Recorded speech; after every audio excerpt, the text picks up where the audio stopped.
लोक बना रखे, सतलोक, अलखलोक, अगमलोक, अकैलोक। जो ये राधा स्वामी वाले जो करते हैं ना, ये ढोल पीटे हैं, ये तो इस नकली लोक की भी इन पूरा ज्ञान को ना काल के लोक झूठा बना रखा है। नो की नो नकल ऊपर की दुर्गा से करवा ली इसने। तो परमात्मा ने कहा कि तुमने इनकी क्या हालत कर रखी है। परमात्मा ने कहा कि तू, ये तेरे भाई बहन है सारे, और निकम्मे तेरे पर विश्वास करके आ गए तेरे साथ, तो ऐसा जुल्म। तो इसने क्या कर रखा है, वहां ठगता है आपको। आज आपको ये बताया जा रहा है कि आपको कैसे लूटा जा रहा है, कैसे आप ही भिखारी बन गए। पहले जब वहां से आए सतलोक से, तो आप पुण्यों से भरपूर थे, आप एक बहुत साहूकार के बेटे थे। पहले राजा लोग जो होते थे, उनकी बेटे और बेटियां जो धनी राजा होते थे, सोने के हार, सोने की जूतियां, सोने के, यहाँ तक जैसे अपना राजस्थान में देखे होंगे अभी तक पहनती माताएं चांदी के पहनते, वो सोने के होते थे। और कपड़े सुंदर, उनमें भी हीरे मोती जवाहरात जड़े होते थे। और वो ऐसे हम वहां थे, भक्ति से परिपूर्ण सेठ थे, सारी सुविधाएं प्राप्त थी।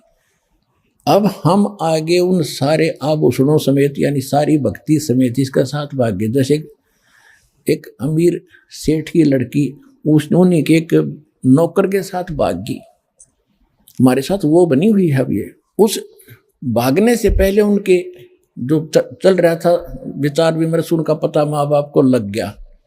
बेटी को समझाया, बेटा यो बालक और ये तो एक नौकर है, और तू कहाँ की किसकी बेटी है, कुछ आँख खोली, अच्छी बात नहीं, तुझे बहुत दुख हो जाएगा। माँ ने भी समझाया, बेटी बड़ा कहर टूट जाएगा, हम तो शादी कर नहीं सकते, तू इसके साथ जाए भी तो बहुत दुख पाएगी।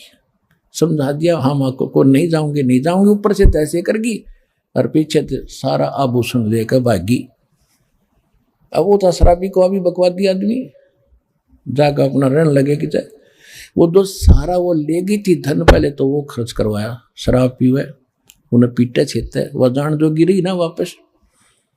फिर वो मजदूरी कर रही थी, 2 बच्चे उसके साथ थे सड़क के ऊपर। ये दास उसमें वहां जेई था, नौकरी कर रहा था।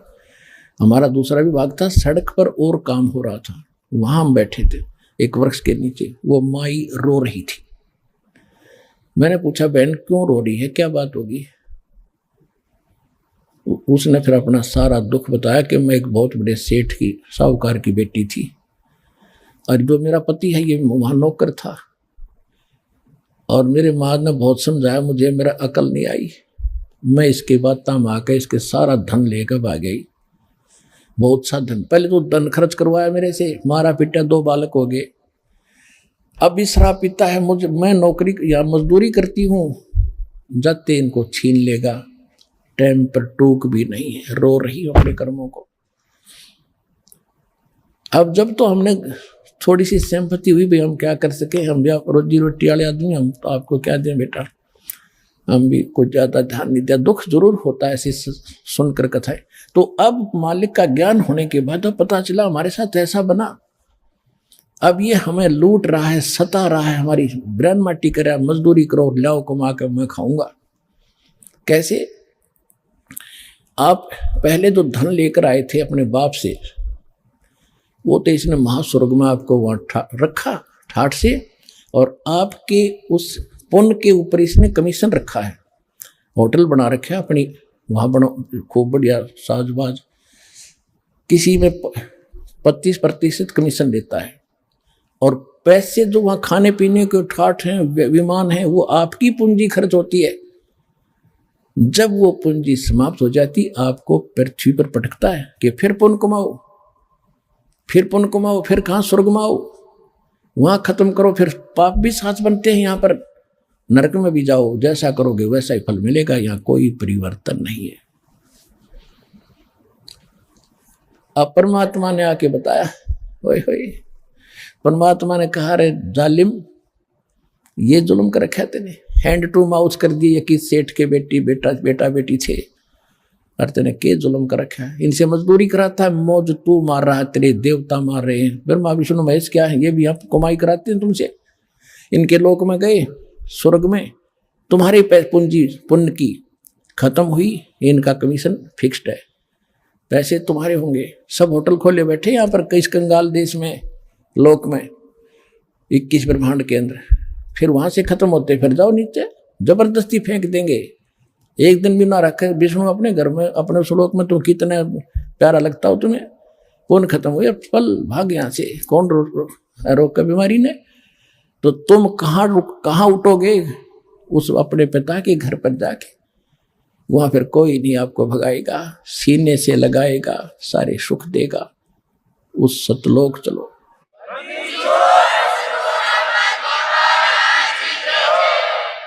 अब जो प्रश्न चला था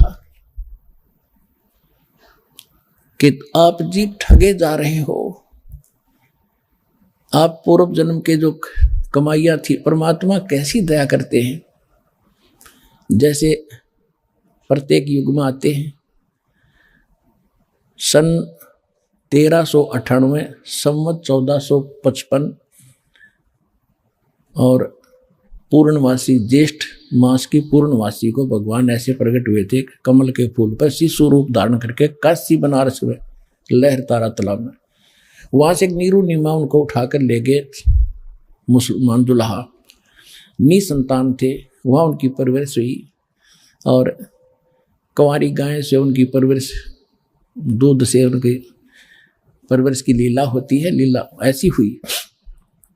ऋग्वेद मंडल नंबर 9 सूक्त 1 मंत्र 9 में यही प्रमाण है, और 8 और 9 में, 2 मंत्रों में। 8 में ये कहा कि परमात्मा 3 प्रकार का शरीर धारण करके आपकी केयर टेक करता है, आपको देखभाल करता है।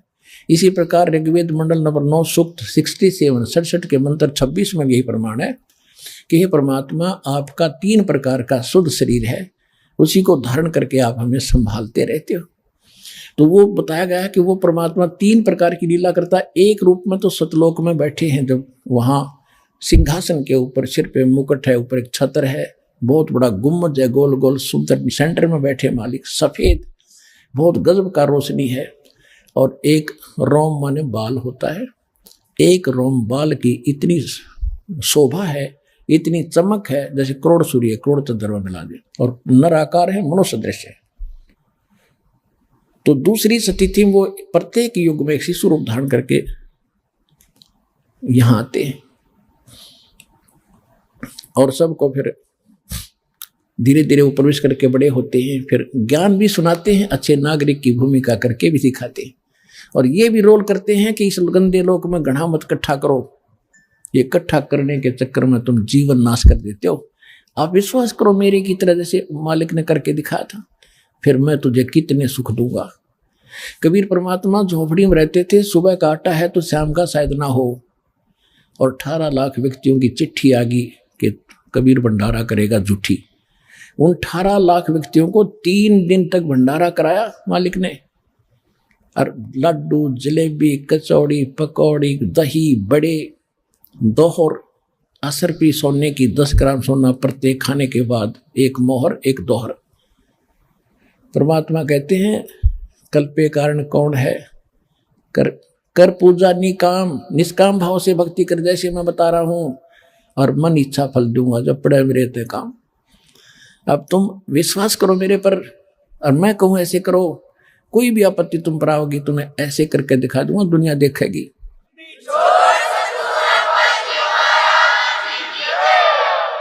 और आप जी अपनी चतुरता से कितना इकट्ठा कर लोगे, और उसमें पूरा ना पट्टा आपका। तो कहते हैं साईं इतना दीजियो जामा कुटुंब समावे, हम भी भूखे ना रहे, अतिथि ना भूखा जावे। इतना मांगो भगवान से, ज्यादा मत मांगो। तुम और मांगते हो तो वो फिर अपनी पूंजी व्यर्थ करते हो। हम प्रसंग तो चला था कि जैसे आप यहाँ वचन के बच्चे बन गए हमारे, अब जिस तेरे आपके घर में बेटा जन्म लेता है या बेटी भी लेती है,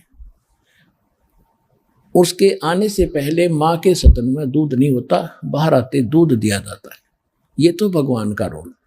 अब आप अपना एक पिता का रोल समझो, माँ का रोल समझो, क्या भूमिका करते हैं। बच्चों को तो पता ही नहीं, अबोध है, आके निकल गए माँ के गर्भ से, पड़ गए, कोई उठाओ मरो, कोई संभालो ना संभालो, लेकिन माँ बाप के अंदर इतनी प्रेरणा, उसको नहाते हैं, धुआते हैं, सीने से लगाते हैं, गर्मी सर्दी के वस्त्रों की पहले तैयारी कर देते हैं। इसको किस चीज की आवश्यकता है मेरे बच्चे को? बच्चे को मालूम नहीं मुझे क्या आवश्यकता है।